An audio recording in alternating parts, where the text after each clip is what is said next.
पिछले क्लास में लोगों ने यूक्लिड के एलिमेंट्स पुस्तक की बात किए थे। यूक्लिड ने जो एलिमेंट्स पुस्तक लिखा था, पुस्तक नंबर 1 में टोटल 23 परिभाषा की बात किया था। 23 परिभाषा में से कुछ परिभाषा की बात हमने कल की है। आज हम लोग देखेंगे कि यूक्लिड ने कुछ और भी बातें बोले हैं। चलिए उसके बारे में बात करते हैं, ठीक है। यूक्लिड ने क्या किए कि कुछ गुणों को बिना सिद्ध किए, सुनिए ध्यान से, यूक्लिड ने ज्यामिति के कुछ गुण को बिना सिद्ध किए सत्य कथन मानने की कल्पना किए, जो सर्वव्यापी सत्य थे। कुछ कथन को बिना प्रूफ किए क्या मान लिया? सत्य मान लिया, समझा। और लेकिन वो सत्य था। जो चीज सत्य है उसको प्रूफ करने की जरूरत उसको लगा नहीं, इसलिए उन्होंने क्या बोला कि सर्वव्यापी सत्य है, ये है, चलो हटाओ रहने दो, सत्य मान लो। तो यूक्लिड ने अपनी कल्पनाओं को दो वर्गों में बांटा। यूक्लिड के मन में जो कल्पना आया ना, यूक्लिड ने क्या किया? यूक्लिड ने अपने कल्पनाओं को कितने भागों में बांटा? हाँ, यूक्लिड के मन में जो कल्पना चला उसको दो भागों में बांटा। एक का नाम रखा अभिधारणा और दूसरा का नाम रखा अभिग्रहित, समझे। एक का नाम रखा क्या? हाँ, अभिधारणाएं, ठीक है। एक का नाम रखा अभिधारणाएं यानी पोस्टुलेट्स। अंग्रेजी में क्या बोलते हैं तुम लोग? हाँ, पोस्टुलेट्स, पोस्टुलेट्स, ठीक है। अभिधारणा क्या बोला इसको? समझिए अभिधारणा क्या होता है। अभिधारणा शब्द का प्रयोग उन कल्पनाओं के लिए किया गया जो विशिष्ट रूप से ज्यामिति से संबंधित था। अभिधारणा और अभिग्रहित ज्यामिति के अनुसार तो लगभग दोनों सेम ही शब्द माना गया है, लेकिन अभिधारणा शब्द का प्रयोग उन कल्पनाओं के लिए किया गया जो विशिष्ट रूप से ज्यामिति से संबंधित था। कल्पना मतलब क्या? जो विचार ज्यामिति से संबंधित मन में आया यूक्लिड को, उसको नाम दिया क्या? अभिधारणा। मन के अंदर जो बात उत्पन्न हुआ उसको क्या नाम दिया? अभिधारणा। लेकिन वो अभिधारणा किससे रिलेटेड था? ज्यामिति से संबंधित था। हाँ, मन में जो भी कल्पना आया उस कल्पना को अभिधारणा नाम दिया और वो ज्यामिति से ही संबंधित था। किससे संबंधित था? बात समझ में आया? तो अभिधारणा के बारे में क्या ध्यान रखोगे?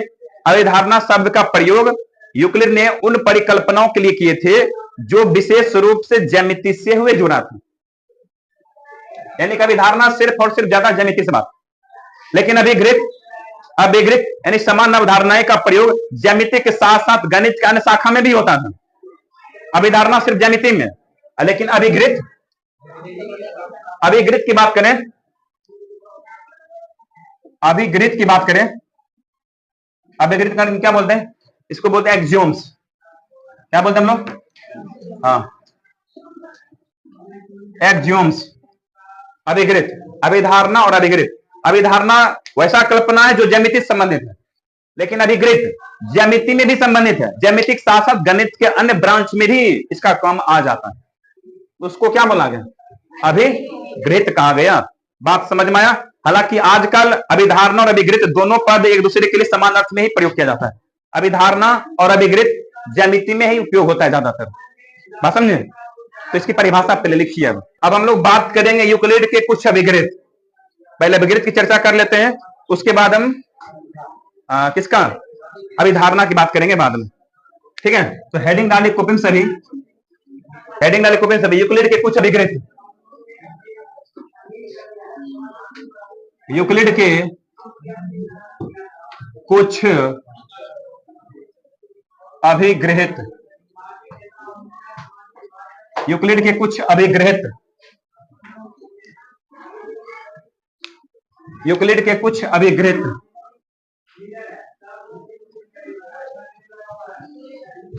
यूक्लिड के कुछ अभिग्रहित, समझिए। अब यूक्लिड ने कुछ अभिग्रहित दिया है जिन्हें हमें याद रखना होगा, याद करना होगा, ठीक है। तो चलिए पहला अभिग्रहित के बारे में हम बात करते हैं। अभिग्रहित नंबर 1, इन्होंने क्या बोला अभिग्रहित नंबर 1 में? कि वे वस्तुएं जो एक ही वस्तु के बराबर हैं एक दूसरे के बराबर होती है। ध्यान समझना, क्या बोला? वे वस्तुएं जो एक ही वस्तु के क्या हैं? बराबर हैं, एक दूसरे के बराबर होता है। अब ये मान लो दोनों मार्कर, दो वस्तु हैं और दोनों एक दूसरे के क्या हैं? बराबर हैं, एक दूसरे के बराबर होती है। समझाओ, बात समझे कुछ? वे वस्तुएं जो एक ही वस्तु के बराबर हैं, हाँ, एक दूसरे के बराबर होती है। मतलब नहीं समझे? चलो उदाहरण समझो। मान लो कि 1 किलो के वाट से तुमने 1 केजी सरफ तौल दिया, और वही 1 किलो के वाट से 1 किलो चावल तौल दिया। अब वाट हटा दे, सरफ के पैकेट, चावल के पैकेट, क्या दोनों बराबर नहीं होगा वजन में? तो वही तो बात कहा पहला अभिग्रहित, आप समझ में आया? यानी वे वस्तुएं जो एक ही वस्तु के बराबर हैं, 1 किलो वाला सिर्फ 1 किलो वाट के बराबर, 1 किलो चावल 1 किलो वाट के बराबर, इसको वाट का हटाया, अब दोनों को वापस तोला तो दोनों बराबर हो गया। तो यही पहला विग्रह है।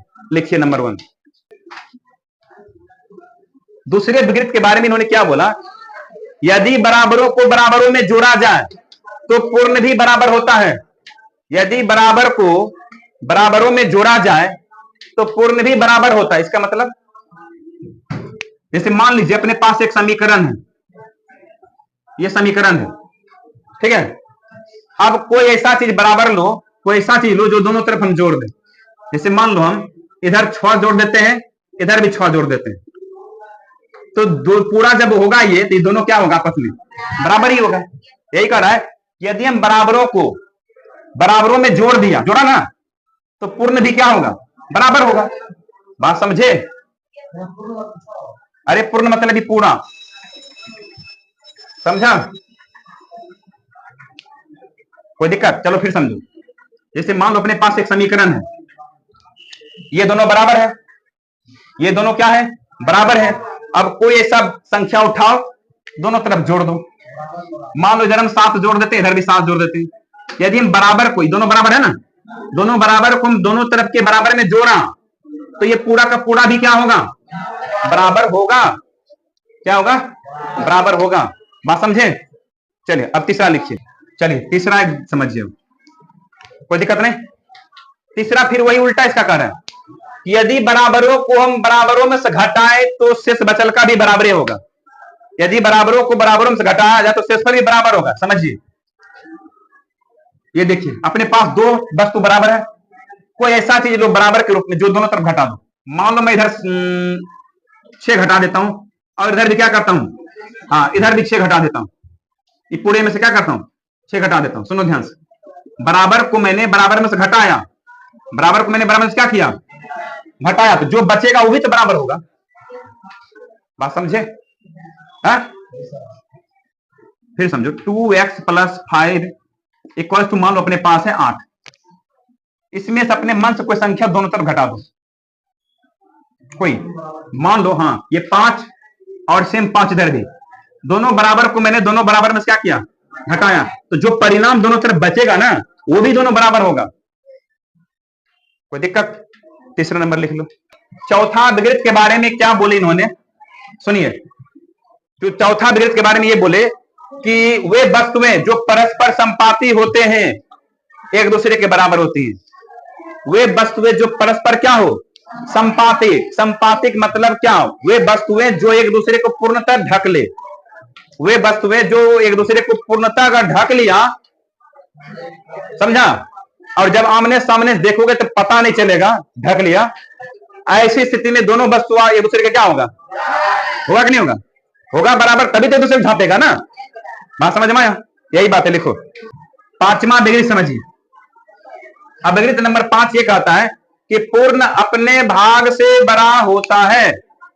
पूर्ण अपने भाग से बड़ा होता है। पूर्ण मतलब पूरा। पूरा कोई वस्तु है, सुनो, कोई वस्तु है वो पूरा है, अगर उसको टुकड़ा कर दो, जैसे मान लो लकड़ी है, ये देखो लकड़ी, ये लकड़ी किसी ना किसी का टुकड़ा ही होगा, होगा ना। तो ये लकड़ी जिस किसी का भी टुकड़ा होगा वो लकड़ी तो पूर्ण होगा। तो स्वाभाविक है वो लकड़ी जो बड़ा था पहले पूर्ण, उससे क्या होगा? बड़ा ही होगा ना। नहीं समझे बात को? अरे ये लकड़ी जिससे टुकड़ा कट के आया, ये लकड़ी किसी से तो टुकड़ा हुआ होगा ना। ये लकड़ी जिससे भी कट के यहां पर आया वो पूर्ण होगा, वो पूरा बड़ा होगा, है? और ये टुकड़ा, टुकड़ा से पहले क्या होगा? बड़ा होगा। चलो ये मार्कर देखो, समझो, मार्कर मेरे पास है, ये मार्कर भी पूर्ण है, ये मार्कर क्या भी पूर्ण है। चलो मैं इसको तोड़ देता हूं। लो तोड़ दिया, तोड़ दिया। अब तोड़ दिया कि टुकड़ा जो है, समझिए, ये टुकड़ा अपने पूरा से क्या हो गया, छोटा हो गया। लेकिन जो पहले था पूर्ण, ये पूर्ण था, तो टुकड़ा से क्या ये बड़ा ही तो है। बात समझे? यही कहा गया कि पूर्ण अपने टुकड़ा से हमेशा बड़ा होता है, यानी पूर्ण अपने भाग से बड़ा होता है। बात समझा? यानी पूरा वस्तु अपना टुकड़ा से क्या होगा, बड़ा ही तो होगा। लिखिए तो छठा नंबर देखोगे अभिगृत। अभिगृत नंबर 6 ये कहता है कि एक ही वस्तुओं के दुगुने परस्पर बराबर होते हैं। एक ही वस्तुओं के दुगुने परस्पर क्या होते हैं, मतलब एक वस्तु का दुगुना परस्पर क्या होता है। जैसे दो मार्कर है, दो वस्तु अपने पास, ये दोनों को मान लो मैंने जोड़ दिया, ये दोनों वस्तु एक पूरा हो गया, वस्तु पूरा वस्तु हो गया है। ये पूरा वस्तु मान लो ये 5 सेंटीमीटर का, ये भी 5 सेंटीमीटर, पूरा कितना हो गया, पूरा 10 होगा ना है। तो एक ही वस्तु के दुगुने, अब इसके 5 था तो 5 का दुगुना कितना होगा, 1 बराबर। मतलब एक ही वस्तु के दुगुने परस्पर मतलब क्या हो गया, बराबर हो गया। ठीक है, दोनों मार्कर था, ये 5 था, ये 5 सेंटीमीटर, दोनों जोड़ दे 10 सेंटीमीटर हो गया। इसको हटा दिया मैंने, 5 सेंटीमीटर है ना, ये 5 सेंटीमीटर का दुगुना करेंगे तो कितना होगा, पूरा 10 हो जाएगा कि नहीं हो जाएगा। लिखो लास्ट अभिगृत है 7वां नंबर। एक ही वस्तुओं के आधे परस्पर बराबर होते हैं। जैसे अभी मैंने इसको जोड़ा, सुनो इसको भी जोड़ा मैं, ये पूरा हो गया बर, हाँ सुनो ध्यान से, एक ही वस्तुओं के आधा, जब इसको हम आधा करेंगे तो हो गया आधा, 5 आधा 5 सेंटीमीटर। अब ये दोनों क्या हो गया, पूरा 1 बराबर, हाँ यानी एक ही वस्तुओं को मैंने जब आधा कर दिया तो दोनों आधा आधा क्या होगा, बराबर होगा। वही अभिगृत है ये। लिखिए तो ये 5 अभिगृत है, पांचों अभिगृत तुम्हें क्रम से याद रखना पड़ेगा। 7 जो अभिगृत है, इस 7 को क्रम से याद रखना होगा। क्वेश्चन पूछ लेता है इनमें से कौन अभिगृत नंबर ये है, जैसे दे देगा कि पूर्ण अपने भाग से बड़ा होता है, सुन पूर्ण अपने भाग से बड़ा होता है, ये यूक्लिड का क्या नंबर का अभिगृत है, ऐसे क्वेश्चन पूछेगा, समझ लो। तो ये सब क्रम से तुम्हें याद कर लेना, क्योंकि ये क्वेश्चन प्रतियोगिता परीक्षा में भी पूछा गया है, तुम्हारे बोर्ड एग्जाम में भी भले दे सकता है। कल चर्चा करते हैं यूक्लिड की अभिधारणा के बारे में। क्या इसको याद करना पहले अभिगृत क्रम से पूरा।